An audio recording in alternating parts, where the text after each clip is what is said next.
101 Dalmatians. Pongo, Perdita, and their 15 puppies lived in a cozy little house in London. The house belonged to their humans, Roger and Anita. They were perfectly happy until they met Cruella De Vil, Anita's old school friend, who simply loved spotted puppies. She wanted to buy them all and make them into spotted fur coats. Roger put his foot down. These puppies are not for sale, and that's final. Cruella was furious, but she refused to give up.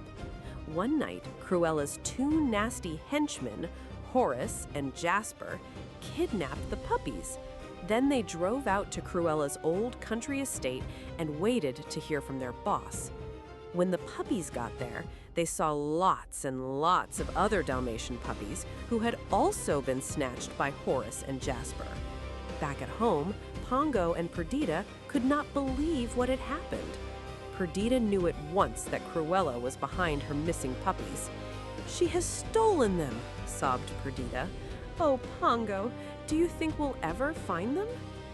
Pongo knew that the Twilight Bark was their only hope. He would bark his message to the dogs in London, they would pick it up and pass it along to the dogs in the country, and maybe someone would find the puppies. That night, the Twilight Bark reached a quiet farm where an old English sheepdog, known as Colonel, lay sleeping peacefully. "Alert! Alert!" shouted Sergeant Tibs, a cat who lived on the farm. "Vital message coming in from London." The Colonel listened closely. 15 puppies have been stolen," he cried. Sergeant Tibs remembered hearing barking at the old De Vil place. They headed straight for the gloomy mansion. The Colonel helped Tibs look through the window. Sure enough, there were the 15 puppies, plus their 84 new friends. Tibs and the Colonel overheard Cruella, Jasper, and Horace talking.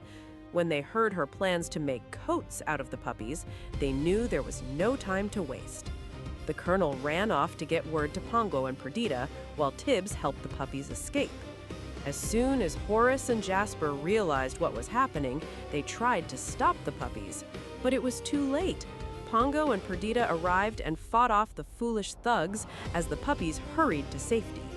Once all the dogs were safely out of the house, they thanked the Colonel and Tibs and went on their way.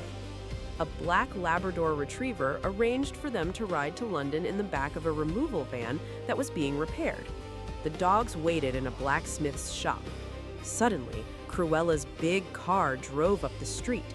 She had followed their tracks and was parked and waiting. But Pongo had a clever idea.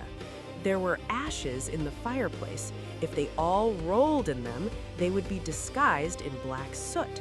Then they could get aboard the van without Cruella realizing it was them. And that's just what they did. It worked perfectly, until a blob of snow dripped onto a puppy and washed off a patch of soot. From her car, Cruella could see it was a Dalmatian puppy. "They're escaping!" she cried as the van took off. There was a really scary chase. Cruella tried to pass the van on the road, but she ended up crashing through a barricade and drive right into a huge pile of snow. Cruella's beautiful car was a wreck, and that wasn't all. She had lost the puppies. Cruella threw a tantrum. Pongo and Perdita and 99 puppies arrived home safely, much to Roger and Anita's delight. Roger pulled out a handkerchief and wiped Pongo's face clean. "What will we do with all these puppies?" Anita asked. "We'll keep them," Roger answered. He sat down at the piano and composed a song right on the spot. "We'll buy a big place in the country and we'll have a plantation, a Dalmatian plantation." And that's exactly what they did. 100